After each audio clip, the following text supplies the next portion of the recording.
Believe it or not, every single planet in our solar system, including our home, was born from an act of unimaginable violence. This wasn't some peaceful, quiet event. It all started with the death of a star, kicking off a chaotic 4.5 billion year saga of cosmic collisions and gravitational war.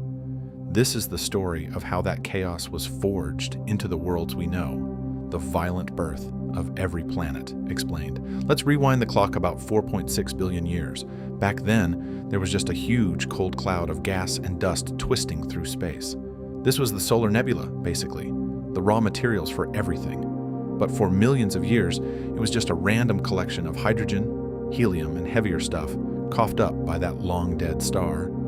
There was no sun, no planets, just a dark, spinning mess.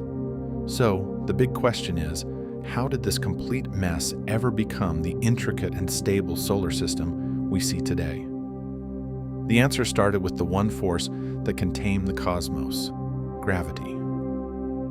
Slowly, relentlessly, gravity started pulling that spinning cloud inward. As more and more material spiraled toward the center, the core of the nebula got incredibly dense and hot.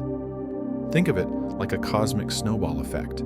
The more massive the center got, the stronger its gravity became, pulling in even more gas and dust. After about 100,000 years, this process caused the contracting nebula to flatten into a spinning disk. Eventually, after gobbling up over 99% of the cloud's material, the pressure and temperature in the core got so extreme that it ignited nuclear fusion. In that instant, our sun flashed to life, flooding the solar system with light for the very first time. The leftover material, a tiny fraction of the original cloud, formed a spinning protoplanetary disk, the battlefield where the planets would be made. The young sun was a raging star, blasting out intense heat and powerful stellar winds. This created a huge problem for any planets trying to form nearby. Lighter elements like hydrogen and helium were just blown away, since it was way too hot for them to condense. The solution? The heavy stuff. Rare metals and rocky silicates were tough enough to stick around. These tiny grains of dust began to collide and merge. Through a process called accretion, dust became pebbles, pebbles became rocks, and rocks smashed together to create moon-sized bodies called protoplanets. The next 100 million years or so were a period of pure gravitational warfare, as dozens of these planetary embryos battled for dominance in the inner solar system. They pulled on each other's orbits until they inevitably crashed and merged. One of these massive collisions probably stripped away a lot of Mercury's original crust, leaving behind the small, dense, metallic world we see today. And in the most spectacular collision of all, a Mars-sized planet that scientists call Theia is thought to have slammed into the early Earth. The impact was so cataclysmic, it completely obliterated Theia and blasted a cloud of debris into orbit, which eventually came together to form our moon. While the inner solar system was a furnace, things were much colder and calmer out past a boundary called the frost line. Here, the light gases that the sun had blown away could finally condense. The challenge wasn't a lack of material, but how to gather it all. The answer came from forming icy cores. In this frigid darkness, planetesimals were a mix of rock and tons of ices, like water and ammonia.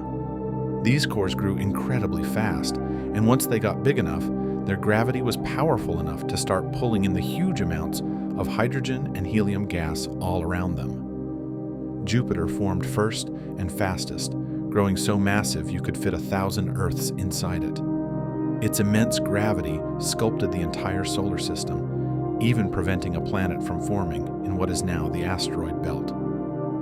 Saturn formed a few million years later, followed by the ice giants Uranus and Neptune, which swept up the rest of the gas and ice on the frozen frontiers. And that bizarre 98-degree tilt Uranus has, that's almost certainly the scar from a titanic collision with an Earth-sized protoplanet during this chaotic time. Even after the planets were formed, the solar system was still a cosmic shooting gallery for hundreds of millions of years. A period we call the Late Heavy Bombardment saw the inner worlds get absolutely pummeled by a final wave of asteroids and comets. This violent assault, likely set off by the shifting orbits of Jupiter and Saturn, is what carved out the craters we still see on the Moon, Mercury, and Mars today.